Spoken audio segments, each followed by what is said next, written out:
Przed nami ciepłe miesiące roku i wiele osób będzie się rozglądać za nowym środkiem transportu. Coraz częściej są to hulajnogi elektryczne, które bardzo słusznie są uważane za lepszy wybór niż rower. Choćby z tego powodu, że latem możemy dojechać na spotkanie bez konieczności szukania prysznica na miejscu. I przyznam szczerze, bez poznania ich możliwości sam miałbym duży problem z wyborem tej właściwej, dlatego zaraz postaram się ułatwić Wam zadanie.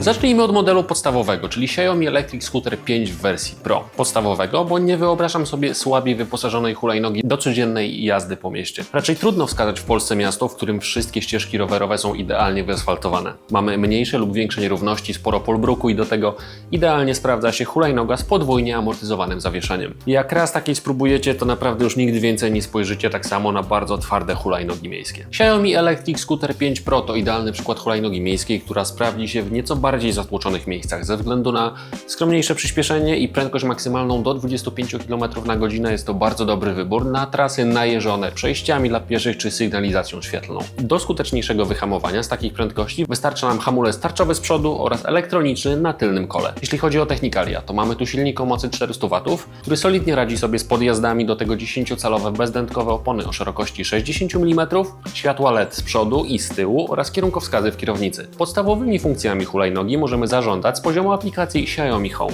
Deklarowany zasięg, jaki Xiaomi uzyskuje dzięki akumulatorowi o pojemności 477 Wh to 60 km, ale pamiętajmy, że są to testy przeprowadzone przy udziale osoby o masie zazwyczaj niewiele przekraczającej 50 kg. Realnie mówimy więc o 30-40 km w zależności od masy kierowcy.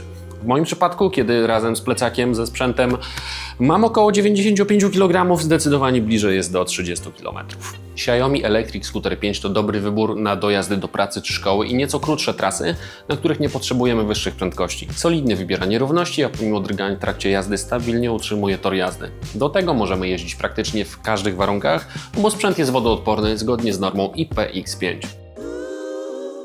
Motus Pro 10 Urban to drugi z modeli, ale też drugi w hierarchii, w jakiej możemy ustawić nasze hulajnogi. Zdecydowanie na miejscu jest tutaj odniesienie motoryzacyjne, według którego jest to miejski crossover. Wyżej zawieszony, nieco masywniejszy i bardziej odpowiedni do pokonywania nierówności. Hulajnoga faktycznie wydaje się duża i początkowo zastanawiałem się, czy w ogóle zmieści się do windy tutaj w naszym biurze, bo naprawdę to jest dosłownie mikrowinda, ale okazuje się niewiele dłuższa od Xiaomi. To bardziej kwestia tego, że optycznie jest to dużo bardziej masywny sprzęt. Kontynuujmy porównania do Xiaomi. W Motusie mamy również podwójnie amortyzowane zawieszenie, konkretnie jest to zawieszenie wahaczowe z amortyzowanymi sprężynami oraz 10-calowe bezdętkowe koła. Zawieszenie jest tu bardziej sprężyste, wyraźnie lepiej wybiera nierówności, ale też sam podest hulajnogi jest umieszczony nieco wyżej. Więc nawet jeśli w trakcie jazdy musimy zjechać ze ścieżki rowerowej czy chodnika na jakieś bardziej, powiedzmy, naturalne nawierzchnie, nie ma z tym żadnego problemu. Powiem więcej, jazda po piasku jest naprawdę bardzo satysfakcjonująca, a i błota lub śniegu nie musimy się obawiać, bo hulajnoga jest wodoodporna zgodnie z normą IP54. Hulajnogę napędza silnik o mocy 500 W i jest ona w stanie rozpędzić się teoretycznie do 38 km na godzinę. Zależy to od obciążenia, w moim przypadku licznik zatrzymuje się na 35 i mówimy tu o najszybszym z dostępnych trybów. Są też do wyboru wolniejsze, do spokojniejszej jazdy. Co warto podkreślić, manetka przyspieszenia nie działa zero-jedynkowo, więc możemy płynnie dozować przyspieszenie, w zasadzie praktycznie jak w samochodzie. Hulajnoga rusza dynamicznie, ale nie wystrzeliwuje do przodu z trudną do opanowania mocą, więc nawet mniej doświadczone osoby nie powinny mieć problemów z bezpiecznym ruszaniem z miejsca, a w przypadku niektórych, szczególnie tańszych hulajnóg, bywa z tym różnie. Wyższa prędkość wymaga solidniejszych hamulców, więc do dyspozycji mamy podwójne hamulce tarczowe. Do tego na wyposażeniu nie zabrakło kierunkowskazów, świateł LED z przodu i z tyłu oraz mamy też delikatne podświetlenie podstawy, więc w nocy będziemy dobrze widoczni. Pomimo tego, że Motus Pro 10 Urban wygląda masywniej, waży niewiele więcej od Xiaomi, dokładnie 23,4 kg i ma opcję składania, więc dorosła osoba nie powinna mieć problemów z przenoszeniem hulajnogi. Wyraźnie większy od Xiaomi jest za to akumulator, który ma pojemność 720 Wh, co w teorii daje nam 60 km zasięgu. W praktyce, jeśli będziemy dużo jeździć z maksymalną prędkością, będzie to po około 40 km. Przy lżejszej osobie i spokojniejszej jeździe da się tu uzyskać nawet ponad 50 km zasięgu.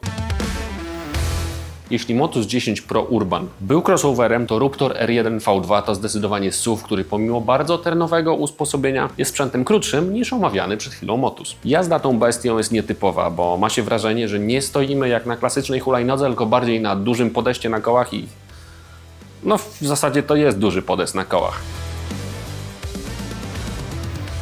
Jakby nie patrzeć, jest tu zwyczajnie inaczej, co nie znaczy, że niewygodnie.